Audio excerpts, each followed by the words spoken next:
Hello friends, welcome to my channel. आज हम बात करेंगे 2020 में रिलीज हुई ज़ॉम्बी थ्रिलर मूवी जिसका नाम है अलाइव। अलाइव एक कोरियन सर्वाइवल मूवी है जिसकी IMDb रेटिंग है 6.2। गाइस, अगर आपको हमारे वीडियोस पसंद आ रहे हैं तो हमारे वीडियो को लाइक करें, हमारे चैनल को सब्सक्राइब करें और हाँ, बेल आइकन दबाना ना भूलें ताकि जब भी हम वीडियोस डालें आपको पता चले।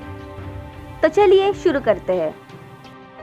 वो जो कि एक वीडियो गेम लाइव स्ट्रीमर है, अपनी बहन और माता पिता के साथ रहता है। सुबह जब जुनवू उठता है, उसकी मॉम का उसे लेटर मिलता है जिसमें वो कहती है कि घर में कुछ है नहीं तो अपनी बहन के साथ शॉपिंग कर ले। जिसके बाद वो लाइव स्ट्रीमिंग करता है।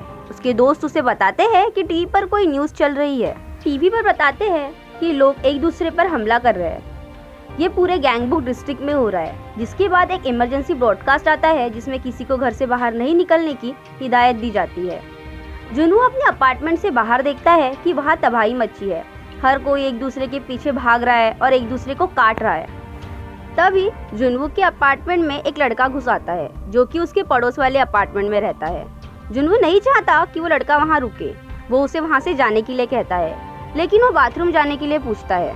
उसके बाथरूम जाने के बाद जुनवू टीवी पर एक न्यूज़ सुनता है कि इन्फेक्टेड लोगों के काटे जाने पर लोग बदलने लगते हैं। उनकी आंखें लाल हो जाती है, उनकी आंखों से खून आता है और वो अजीब आवाज़ें निकालते हैं। उसका पड़ोसी जब बाथरूम से वापस आता है, जुनवू को उस पर शक होता है। वो उसे बाहर जाने के लिए कहता है। तभी उसकी आंखों से खून निकलने लगता है और वो बदल जाता है।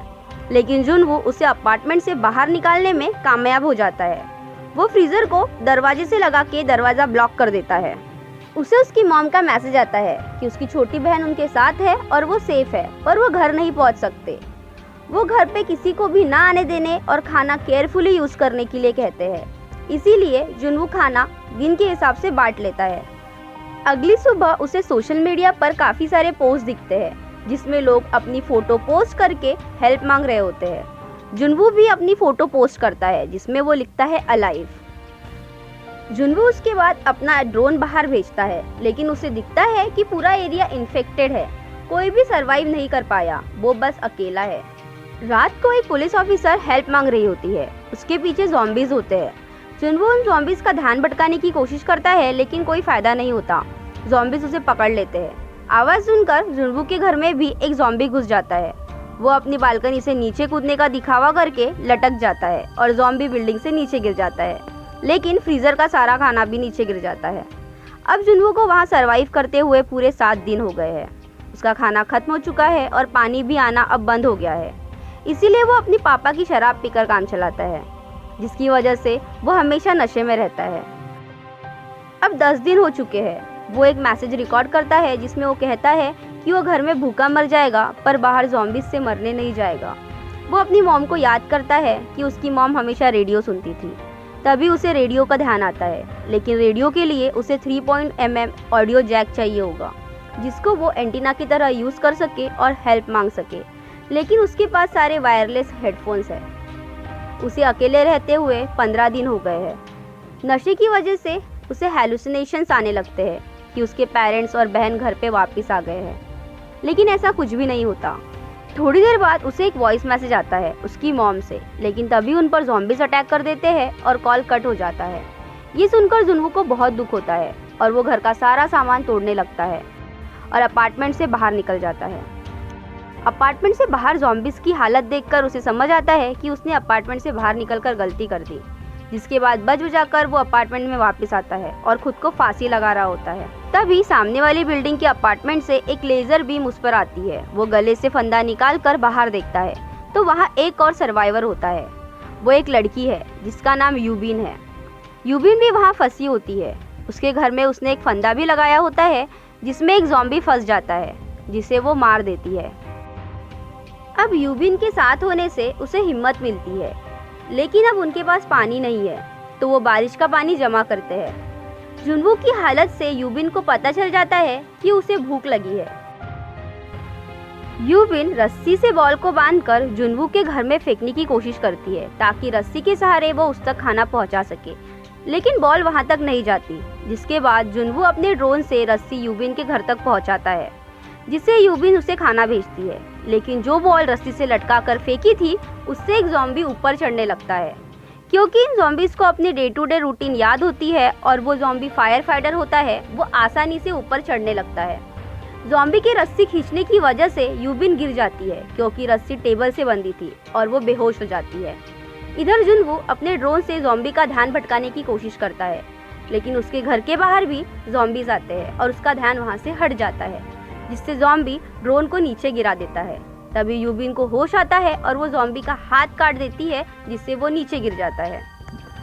अब जुनवो अपने बिल्डिंग में खाना ढूंढने जाता है, जहाँ वो एक ज़ॉम्बी से फ्लैट की चाबी लेता है और उसके घर के अंदर घुस जाता है। वो घर एक माउंटेनियर का है, इसीलिए उसे वहाँ खाने के साथ कुछ और सामान भी मिलता है, जिसमें वायर वाले हेडफोन्स और वॉकी टॉकी भी होता है। अब जुनवो घर आने पर यूबिन को बैग से खाना और वॉकी टॉकी भेजता है, जिससे अब वो बातें भी कर सकते हैं और वो दोनों बहुत सारी बातें करते हैं। तभी उनको कुछ आवाज़ें आती है। उन्हें लगता है कि बारिश हो रही है, लेकिन वो ज़ॉम्बीज के दौड़ने की आवाज़ें थी। हड़बड़ी में यूबिन के हाथों से कुछ सामान गिर जाता है, जिससे ज़ॉम्बीज उसकी ओर आते हैं। लेकिन जुनवो बगल वाले घर में टेलीफोन पर कॉल लगाता है और सारे ज़ॉम्बीज वहाँ से चले जाते हैं। अब ये दोनों वहाँ से निकलने का सोचते हैं क्योंकि कोई उन्हें वहाँ से बचाने नहीं आएगा। यूबिन और जुनवो 8th फ्लोर पर जाने का सोचते हैं क्योंकि यूबिन को लगता है वहाँ कोई ज़ॉम्बी नहीं है, वो फ्लोर खाली है। यूबिन अपने फ्लोर से रस्सी से नीचे कूद जाती है। हालांकि उसे ऊंचाई से डर लगता है, लेकिन मुसीबत के वक्त हम वो भी कर सकते हैं जो हम कभी करना नहीं चाहते। यूबिन ज़ॉम्बीज से लड़कर जुनवो की बिल्डिंग की तरफ भागती है, लेकिन वहाँ काफ़ी सारे ज़ॉम्बीज है, वो उसे पकड़ लेते हैं। जुनवो वहाँ आकर उसकी मदद करता है। वो वहाँ से एक ऑफिसर की गन उठा लेते हैं और लिफ्ट की तरफ भागते हैं, जिससे वो 8th फ्लोर पे पहुँच जाते हैं, लेकिन उनके पीछे काफ़ी सारे ज़ॉम्बीज हैं। तभी एक अंकल वहाँ आकर उनकी हेल्प करते हैं और वो सब उनके फ्लैट में जाते हैं। अंकल उनको खाना और पानी ऑफर करते हैं और बताते हैं कि रेस्क्यू टीम आने वाली है उनको हेल्प करने। हालांकि यूबिन को अंकल पर शक होता है, फिर भी वो खाना खा लेती है जिसमें नशे की दवाई होती है। यूबिन और जुनवो बेहोश हो जाते हैं। वो अंकल यूबिन को एक कमरे में बंद कर देते हैं, जहां उनकी बीवी, जो कि ज़ॉम्बी बन चुकी है, यूबिन पर अटैक करती है।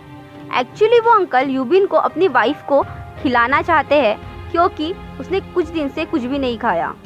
तभी जुनवो को होश आता है और वो अंकल पर गन पॉइंट कर देता है, जिसके बाद बड़ी चालाकी से यूबिन उस औरत के मुंह को बांध के अंकल पर छोड़ देती है और वो अपने पति को ही काट लेती है। उन्हें मजबूरन उन दोनों पर गोली चलानी पड़ती है। गोली की आवाज़ सुनकर सारे ज़ॉम्बीज उनकी तरफ आने लगते हैं। यूबिन जुनवो से खुद पर गोली चलाने के लिए कहती है क्योंकि अब वो नहीं बच सकते। तभी उन्हें हेलीकॉप्टर की आवाज़ आती है और वो दोनों टेरेस की तरफ भागते हैं। ज़ॉम्बीज से बचते बचाते वो टेरेस पर पहुंचते हैं, पर वहाँ हेलीकॉप्टर नहीं होता। ज़ॉम्बीज वहाँ आ जाते हैं। जुनवो सारी गोलियां ज़ॉम्बीज पर चला देता है और गन खाली हो जाती है। अब ये बस प्रे कर सकते हैं कि कोई उन्हें बचा ले, क्योंकि उनके बचने का अब कोई चांस नहीं है। तभी वहाँ हेलीकॉप्टर आ जाता है और उनको सोल्जर्स बचा लेते हैं।